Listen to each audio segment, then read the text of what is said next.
पति के कहने पर यदि पत्नी कार्य करती है तो पति परायणा नहीं है। पति को कहना न पड़े, पति के इशारे को समझ ले, वह पतिव्रता है। आपने राम कथा सुनी होगी। केवट ने राम जी को उस पार उतारा। केवट उतरी दंडवत कीन्हा, प्रभु सकोच यही नहीं कछु दीन्हा। राम जी संकोच में हैं, क्या दूं? सीता जी से मांगा नहीं कुछ, बस मन में यह बात है इसे कुछ देना चाहिए, संकोच में है, मेरे पास कुछ भी नहीं है। अपने पिय के हिय की बात को सीता जी समझ गई। यह मानसकार लिख रहे हैं।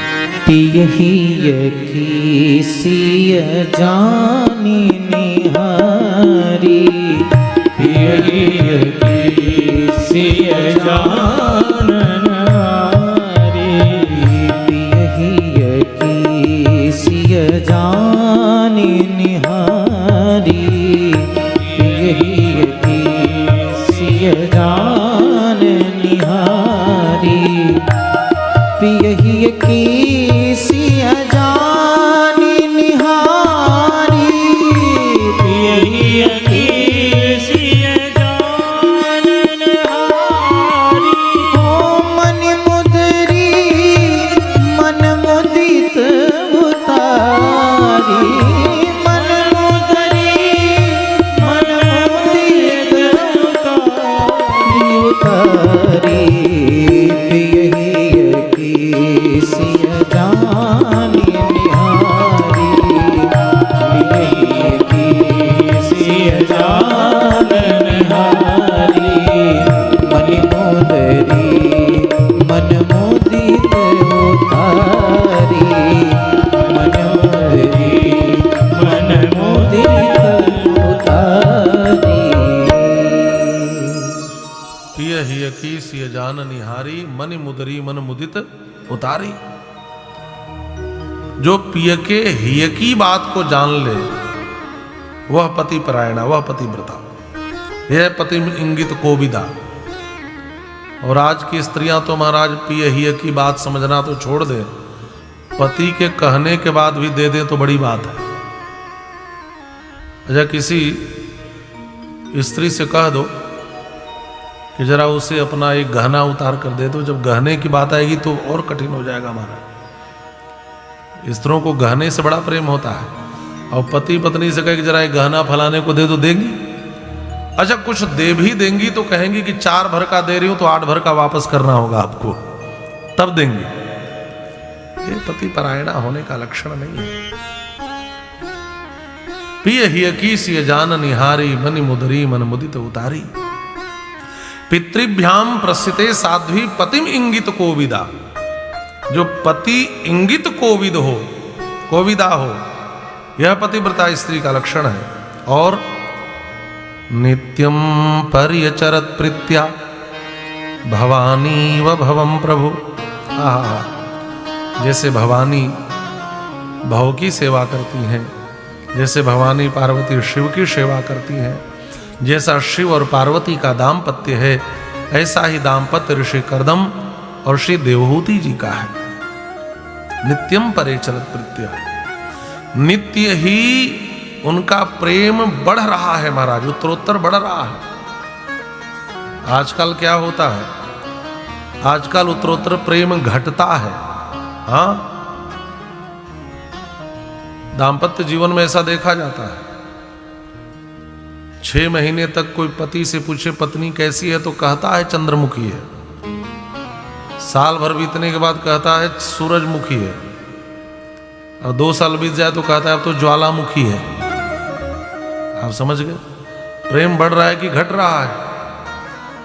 अब कोई कन्या से पूछे कि बताओ तुम्हारे कैसे मिले हैं यो, तो 6 महीने तक वो भी कहती है प्राणनाथ है। साल भर बीत जाए तो कहती है अब तो केवल नाथ है। और 1 आध साल और बीत जाए तो कहती है कि अब तो पूरे अनाथ हैं। एक लड़की की विदाई हो रही थी, तो रोती हुई लड़की आकर के गाड़ी में बैठी, तो रो रही थी, तो लड़का भी देख के रोने लगा। तो लड़की ने पूछा कि मेरी विदाई हो रही है, मुझसे सब छूट रहा है, मैं रो रही हूँ, तू क्यों रो रहा? उस लड़के ने कहा देखो तुम लड़कियां कितनी महान हो, मेरे लिए घर बार माता पिता सखी सहेली सब कुछ छोड़ रही हो, तुम कितनी महान हो। तो उस लड़की ने कहा अच्छा रोना धोना छोड़ दे, घर ले चल, मैं तुझे भी महान बना दूंगी। मैं घर छोड़ के चल रही हूं तो उससे घर छुड़ा दूंगी, माता पिता को छोड़ रही हूं तेरे माता पिता को तुझसे छुड़ा दूंगी, मैं अपने सारे रिश्तेदारों को छोड़ के चल रहा हूं तुझसे भी छुड़ा दूंगी। अच्छा जब सब कुछ छूट जाएगा तो लड़का तो अनाथ ही हो जाएगा ना। तो प्राणनाथ नाथ फिर अनाथ। तो उत्तरोत्तर प्रेम आजकल घटता है महाराज, पति पत्नी का प्रेम घटता है, लेकिन सच्चा दाम्पत्य वहां है जो प्रेम रोज दिन प्रतिदिन बढ़े। विदा होकर आए उससे ज्यादा अगले दिन, उससे ज्यादा अगले दिन, उससे ज्यादा अगले दिन।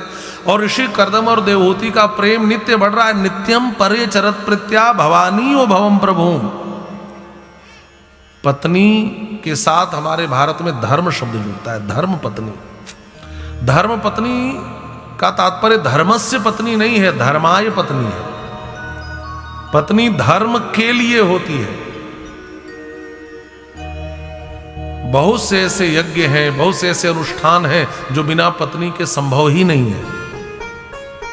हाँ हमारे अयोध्या में जो ब्रह्मचारी गुरुजी थे, हम लोग उनसे पढ़े थे, बहुत लोग जानते होंगे, श्री विंदेश्वरी प्रसाद शुक्ल जी, जो श्री राम जन्मभूमि पंचांग भी निकालते थे। तो उन्होंने तो बुढ़ौती में एक विवाह किया और इसलिए किया क्योंकि एक यज्ञ उनको करना था। तो बहुत से यज्ञ हैं जो बिना पत्नी के संभव नहीं है। पत्नी धर्म के लिए होती है महाराज, और पत्नी को अलग से कुछ करने की जरूरत नहीं है। पत्नी अलग से कोई बहुत जब तब व्रत करे ऐसा नहीं है, वो केवल पति के साथ धर्म में साथ निभाए, पति परायणा हो जाए, पति की सेवा करे। एक ही धर्म एक व्रत नेमा, काय वचन मन पति पद प्रेमा। और उसकी मुक्ति हो जाएगी, उसका उद्धार हो जाएगा महाराज। तो धर्म के लिए, और पत्नी पाकर के खूब धर्म करते हैं महाराज, खूब यज्ञ किया, खूब अनुष्ठान किया। दोनों बूढ़े हो गए, इतनी सेवा की देवहूति जी ने। एक दिन ऋषि कर्दम कहते हैं मैं बड़ा प्रसन्न हूं।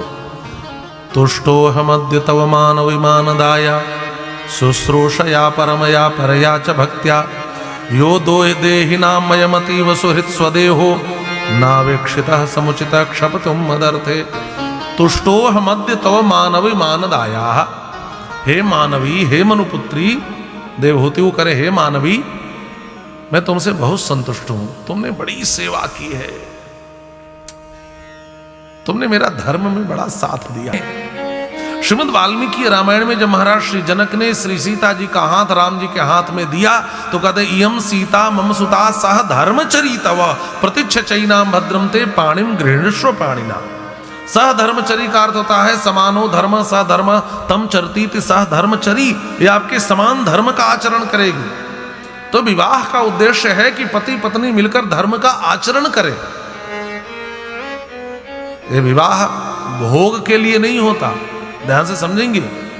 विवाह का उद्देश्य धर्म पालन है, धर्म परायण होने के लिए, उद्देश्य भोग नहीं है। और धर्मयुक्त एक संतान धर्म के लिए भी होता है, और इसकी भी आवश्यकता है। इसीलिए हमारे यहां कहा गया धन्यो गृहस्थ आश्रम, आश्रम धन्य है। भगवान को भी आना होता है तो किसी गृहस्थ के यहां ही तो आते हैं। कोई संत महात्मा भी कहां जन्म लेते हैं, किसी गृहस्थ के यहां ही तो लेते हैं। लेकिन वह गृहस्थ जो धर्म परायण हो महाराज, उसके यहां भगवान भी आते हैं जन्म लेकर, उसके यहां भक्त भी आते हैं। और देवहूति कर्दम के यहां स्वयं भगवान कपिल के रूप में आए, जो धर्माचरण करता है।